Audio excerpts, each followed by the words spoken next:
Pattern AR Joshi ji, working chairman Ashok Kumar ji, CP Singh ji, madam Meena ji और सभी विभिन्न विभाग से आए हुए नेतागण आज इस वेलकम प्रोग्राम में आप सभी लोग शॉर्ट नोटिस पे उपस्थित हुए। चौधरी साहब फेडरेशन के माध्यम से सभी को अपनी बात हमेशा सुनाते रहे हैं, बताते रहे हैं और ये फेडरेशन जो अपना काम करती रही है, क्योंकि मैंने भी को अब से पहले एक सेक्रेटरी फाइनेंस के रूप में इस फेडरेशन को अपना समय दिया और आज मैं जनरल सेक्रेटरी के रूप में काम कर रहा हूँ फेडरेशन के साथ में। तो आप मेरा सौभाग्य है कि आप जैसे लोगों के बीच में मुझे रहने का मौका मिलता है और सीखने का मौका मिलता है। मुझे धन्यवाद प्रस्ताव के लिए बोला गया है।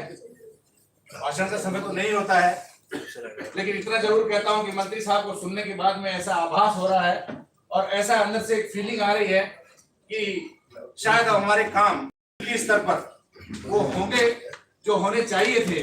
अब शुरुआत हुई जो शुरुआत नहीं हुई थी। मंत्री साहब, हम आपको आश्वासन देते हैं अपने फेडरेशन की तरफ से कि आपको जो सहयोग हमारी फेडरेशन से चाहिए वो हमारे नेतागण आपको पूरा सहयोग देंगे और आपके साथ कंधे से कंधा मिलाकर चलने का पूरा प्रयास करेंगे। ये समाज आम आदमी पार्टी को जिस तरीके से आज MCD में जिता करके लेके आया है, यदि उसका परसेंटेज वोट निकाला जाए तो आम आदमी पार्टी को यदि वोट मिलता है तो इसी समाज का मिलता है और यही समाज आपको आगे लेकर के आज 3 बार गवर्नमेंट बनाने का मौका दे चुकी है। उनके रुके हुए कार्य यदि होते हैं तो इससे बड़ा सौभाग्य शायद और किसी का नहीं हो सकता कि आपके नेतृत्व में उन लोगों को वो खुशी मिले, वो सुख मिले कि जो पार्ट टाइम स्वीपर्स का मुद्दा उठाया गया, जो हमारी सफाई कर्मचारी लोगों का मुद्दा उठाया गया, जिनको 12-12, 14-14 साल हो गए हैं कॉन्ट्रैक्चुअल बेसिस पे ठेकेदार पैसा खा जाते हैं। तो रजिस्टर में तो 10-10 आदमी के साइन होते हैं और 100-100 आदमी की तनख्वाह आपसे लेते हैं। उस तरीके का रोनर होते हैं वो लोग। हम भी उनसे पूछते हैं हमारे घर के सामने जब कभी सफाई करने आते हैं कि साहब 4 महीने से पैसा नहीं मिला, ये हालत है। और हमारे ठेकेदार नाम के लिए रजिस्टर पर सबके साइन कराते हैं, पैसा तो आपसे इतने का लेते हैं लेकिन देते इतने का है। तो इस तरीके की जो व्यवस्था है इसको रोकने में आप कामयाब होंगे, ऐसी हम आपको शुभकामनाएं देते हैं और आपसे उम्मीद करते हैं कि आप अपने काम में हम लोगों से जो सहयोग ले सकते हैं हमें लें। हम आपके साथ कंधे से कंधा मिलाकर आपको पूरा सहयोग देंगे। चौधरी साहब आने के लिए बोल के गए हैं तो उन्होंने मुझे विशेष रूप से अनुरोध किया है कि थोड़ा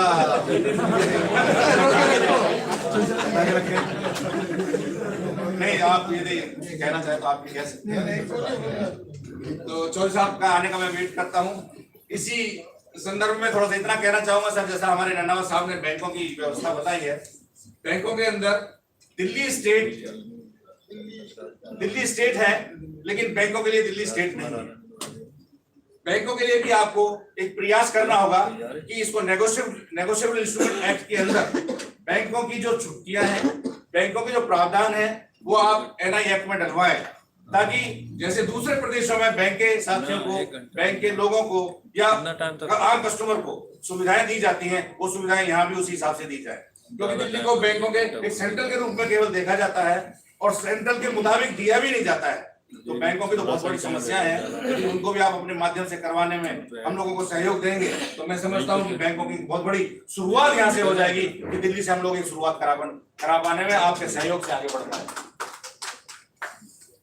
कमीशन की बात की, नेशनल कमीशन में खासतौर से शेड्यूल कास्ट कमीशन तो यह बनना ही चाहिए और आपके मंत्रालय के अंतर्गत आएगा तो हमें इससे बड़ी और खुशी नहीं हो सकती कि आपने वादा भी किया है और उम्मीद करते हैं कि बहुत जल्दी उसमें काम जो शुरू होगा हम लोगों को न्याय के लिए इधर उधर भटकना नहीं पड़ेगा और छोटी मोटी समस्याएं आपके विभाग से ही आप तक भी शायद नहीं पहुंच पाएंगी और आपके जो हमारे अधिकारी लोग होंगे वही शायद उन चीजों को निपटा देंगे। मैं हमारे कर दो, धन्यवाद भी साथी, धन्यवाद कर दो। हाँ, बुद्धिजीवी साथी, हमारे सभी संस्थाओं के पदाधिकारीगण और मंच पर आसीन हमारी नेतागण मंत्री साहब, आप सब आज इस सभा में पधारे हैं। आप सबको इस फेडरेशन के बिहाफ में मैं धन्यवाद देता हूं। और आप चौधरी साहब